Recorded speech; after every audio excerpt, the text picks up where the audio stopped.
प्रिय भाइयों भवनी माने पराक्रम दिवस अवसर रे शुभेच्छा। आज नेताजी सुभाष चंद्र बोस की जन्म जयंती के इस पावन अवसर पर पूरा देश श्रद्धा पूर्वक उन्हें याद कर रहा है। मैं नेताजी सुभाष बाबू को श्रद्धा पूर्वक नमन करता हूँ। इस वर्ष के पराक्रम दिवस का भव्य उत्सव नेताजी की जन्मभूमि पर हो रहा है। मैं ओडिशा की जनता को, ओडिशा सरकार को इसके लिए बहुत बहुत बधाई देता हूँ। कटक में नेताजी के जीवन से जुड़ी एक विशाल प्रदर्शनी भी लगाई गई है। इस प्रदर्शनी में नेताजी के जीवन से जुड़ी अनेक विरासतों को एक साथ सहेजा गया है। कई चित्रकारों ने कैनवास पर नेताजी के जीवन प्रसंग की तस्वीरें उकेरी हैं। इन सब के साथ नेताजी पर आधारित कई पुस्तकों को भी इकट्ठा किया गया है। नेताजी की जीवन यात्रा की ये सारी विरासत मेरे युवा भारत, माय भारत को एक नई ऊर्जा देगी।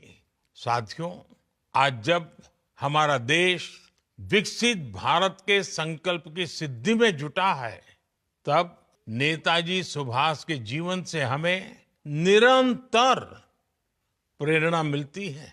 नेताजी के जीवन का सबसे बड़ा लक्ष्य था आजाद हिंद।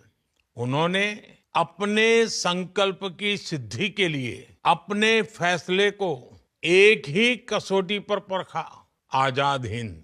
नेताजी एक समृद्ध परिवार में जन्मे। उन्होंने सिविल सर्विसेज की परीक्षा पास की। वो चाहते तो अंग्रेजी शासन में एक वरिष्ठ अधिकारी बनकर आराम की जिंदगी जीते, लेकिन उन्होंने आजादी के लिए कष्टों को चुना, चुनौतियों को चुना, देश विदेश में भटकना पसंद किया। नेताजी सुभाष कंफर्ट जोन के बंधन में नहीं बंधे। इसी तरह आज हम सभी को विकसित भारत के निर्माण के लिए अपने कंफर्ट जोन से बाहर निकलना है। हमें खुद को ग्लोबली बेस्ट बनाना है। एक्सीलेंस को चुनना ही है। एफिशिएंसी पर फोकस करना है। साथियों, नेताजी ने देश की स्वतंत्रता के लिए आजाद हिंद फौज बनाई। इसमें देश के हर क्षेत्र, हर वर्ग के वीर और वीरांगनाएं शामिल थी। सबकी भाषाएं अलग अलग थी, लेकिन भावना एक थी, देश की आजादी। यही एकजुटता आज विकसित भारत के लिए भी बहुत बड़ी सीख है। तब स्वराज के लिए हमें एक होना था। आज विकसित भारत के लिए हमें एक रहना है। आज देश में, विश्व में हर तरफ भारत की प्रगति के लिए अनुकूल माहौल है। दुनिया भारत की ओर देख रही है कि कैसे हम इस 21वीं सदी को भारत की शताब्दी बनाते हैं।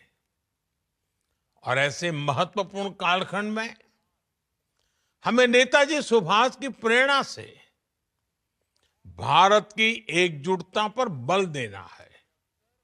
हमें उन लोगों से भी सतर्क रहना है जो देश को कमजोर करना चाहते हैं, जो देश की एकता को तोड़ना चाहते हैं। साथियों, नेताजी सुभाष भारत की विरासत पर बहुत गर्व करते थे। वे अक्सर भारत के समृद्ध लोकतांत्रिक इतिहास की चर्चा करते थे और उसे प्रेरणा लेने के लिए समर्थक थे। आज भारत गुलामी की मानसिकता से बाहर निकल रहा है। अपनी विरासत पर गर्व करते हुए विकास कर रहा है। मेरा सौभाग्य है कि आजाद हिंद सरकार के 75 वर्ष पूरे होने पर लाल किले पर मुझे तिरंगा फहराने का मौका मिला था। उस ऐतिहासिक अवसर को मैं कभी भूल नहीं सकता।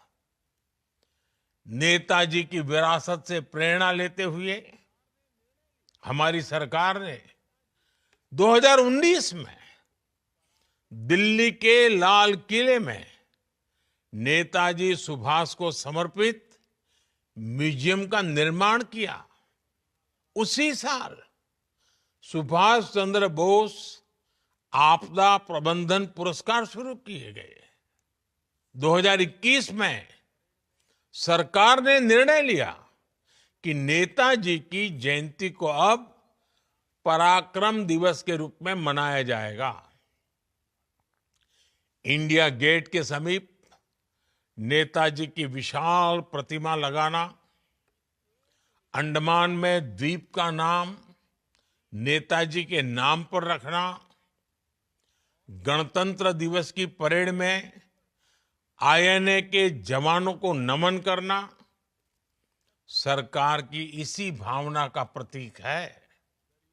साथियों, बीते 10 वर्षों में देश ने ये भी दिखाया है कि तेज विकास से सामान्य जन का जीवन भी आसान होता है और सैन्य सामर्थ्य भी बढ़ता है। बीते दशक में 25 करोड़ भारतीयों को गरीबी से बाहर निकाला गया है। ये बहुत बड़ी सफलता है। आज गांव हो या शहर, हर तरफ आधुनिक इंफ्रास्ट्रक्चर का निर्माण हो रहा है। साथ ही भारत की सेना की ताकत में भी अभूतपूर्व वृद्धि हुई है। आज विश्व मंच पर भारत की भूमिका बढ़ रही है, भारत की आवाज बुलंद हो रही है। वो दिन दूर नहीं जब भारत दुनिया की तीसरी सबसे बड़ी आर्थिक ताकत बनेगा। हमें नेताजी सुभाष की प्रेरणा से एक लक्ष्य, एक ध्येय, विकसित भारत के लिए निरंतर काम करते रहना है। और यही नेताजी को हमारी सच्ची कार्यांजलि होगी। एक बार फिर आप सभी को बहुत बहुत शुभकामनाएं। धन्यवाद।